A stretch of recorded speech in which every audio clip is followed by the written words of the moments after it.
objects ever since I could hold a crayon in my hand. Many of my school projects growing up were saved by the artwork I created to accompany the assignment for grade. When I was in university, I took an art appreciation lab, and in that lab we were exposed to a variety of mediums. I got hooked on the color that oils offered, and after university I painted a variety of subjects. In the 90s, I saw a flower in the newspaper article that captured my attention. I've been painting flowers ever since. I was afraid of watercolors, so I took a diploma program from the Royal Botanic Gardens in Edinburgh to learn how to paint with watercolors. So now I feel very comfortable painting in watercolor.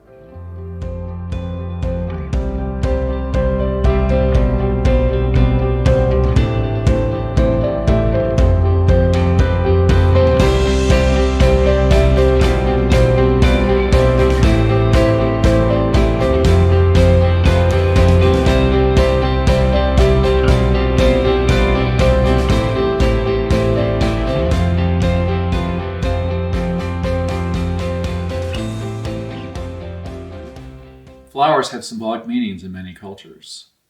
My focus as an artist has been to capture the interaction of light and shadow on the flowers. I find it fascinating to see the light reflect off the surface of one petal, and yet on an adjacent petal, the light shines through the petals.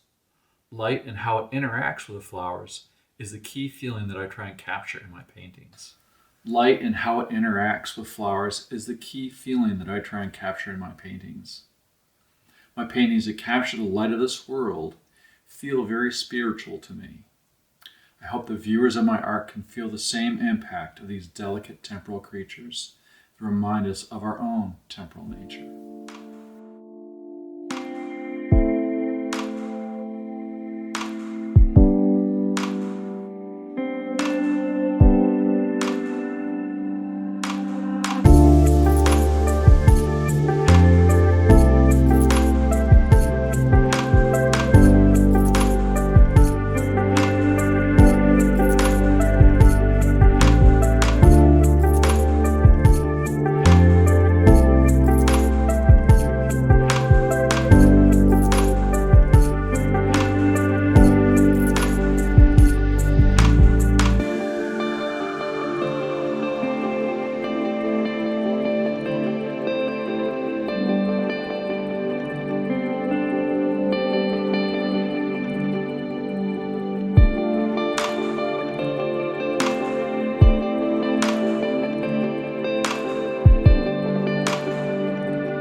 Flower and floral paintings have been the subject of many masters, including the Dutch, French Impressionists, Van Gogh, George O'Keeffe, and botanical artists like Franz Bauer and many other botanical artists. Flowers have a really universal appeal, and yet the diversity of styles are unique to all the different artists. I began creating floral paintings in oil and recently learned how to paint floral paintings in watercolor. I believe my creations are unique in the way that they are realistic and focus primarily on the flowers themselves. And yet occasionally I do depart from painting flowers to paint other colorful subjects.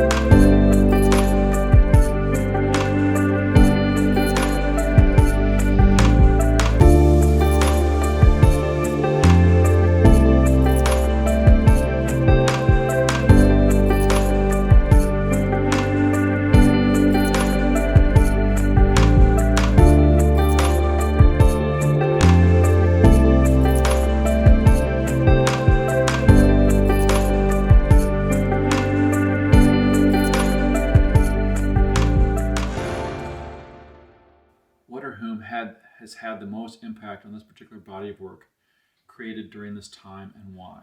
Before painting flowers, I painted airplanes and fighter pilots. I had seen the French Impressionist paintings and the George O'Keeffe paintings of flowers, but I have to say the flowers themselves are what influenced my current body of work the most. I love the explosion of colors that the flowers offer me as an artist. And each flower is a new study in color and light and shadow. So it's wonderful. My creative process begins with seeing. If I see a pop of color in nature, it stops me in my tracks and I take a look. Mother Nature's crafted flowers with different shapes and colors to attract all sorts of different creatures. They all serve a purpose in Mother Nature. For me, the light, color, and shadow that captures the event in time is what inspires me. Then my job as an artist is to take that inspiration and manifest it through composition, hue, value, and bring that flower to life. I frequently visit botanical gardens to get inspiration. But when I'm painting, I'm lost in the colors.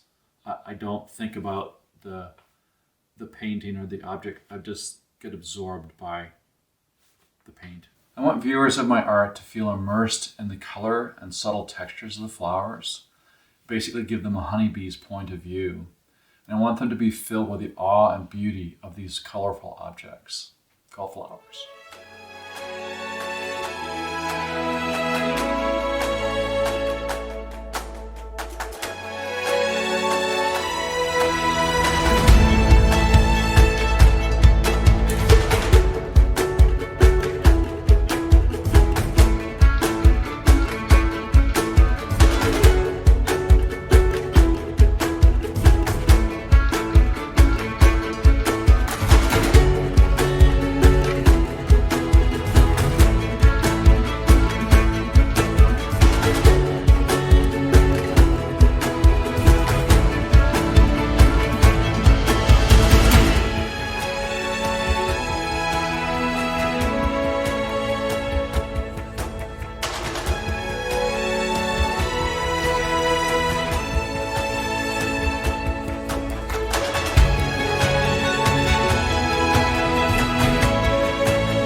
Do you create for a specific audience? This is going to sound selfish, but I paint for me.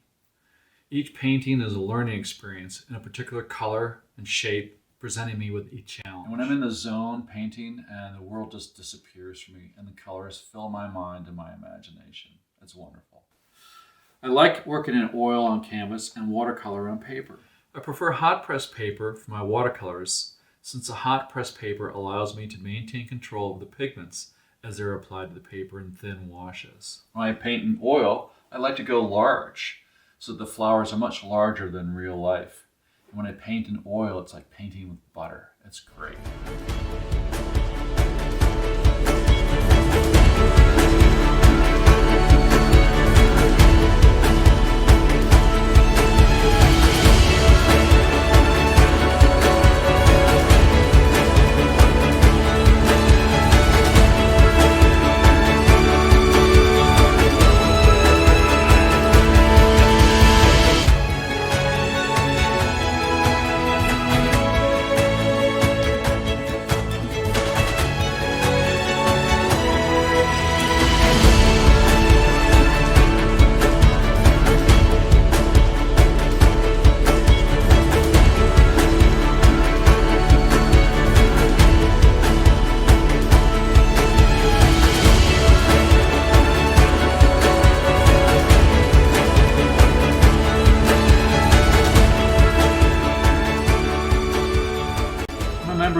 Studio tour here in Uxbridge, Ontario, and I open my studio annually to the general public. In addition, I participate in art shows and curated exhibitions across North America, and although I'm not right now, but I have done many art festivals across North America too. And I love talking to people in public, and I love working with my students in my studio. Okay. And during the art shows and exhibitions, I typically paint and answer any questions that people might have about what I'm working on at that particular point in time, be it oil or watercolor.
mom, without a doubt, has had the most impact on my career as an artist. My mom took me to art museums as a child and always made sure I had art supplies to work with growing up, mainly paper, crayons, and clay.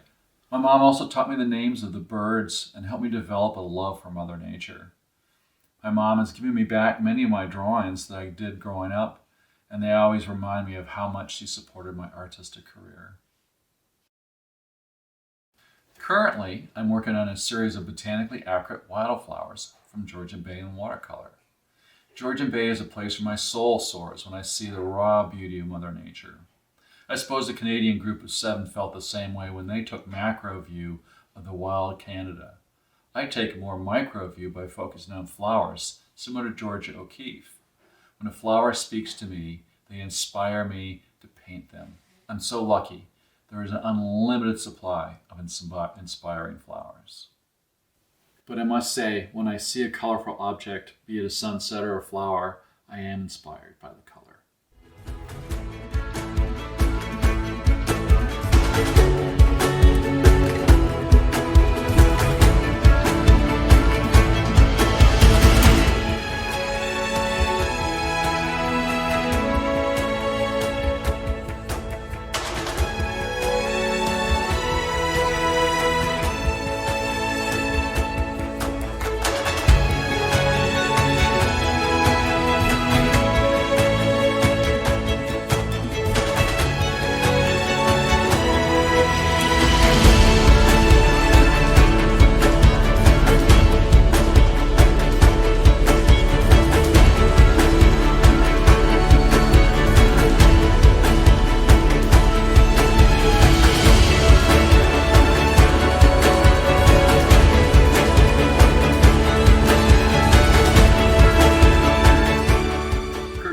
Jr. said, "The arts are not a way to make a living.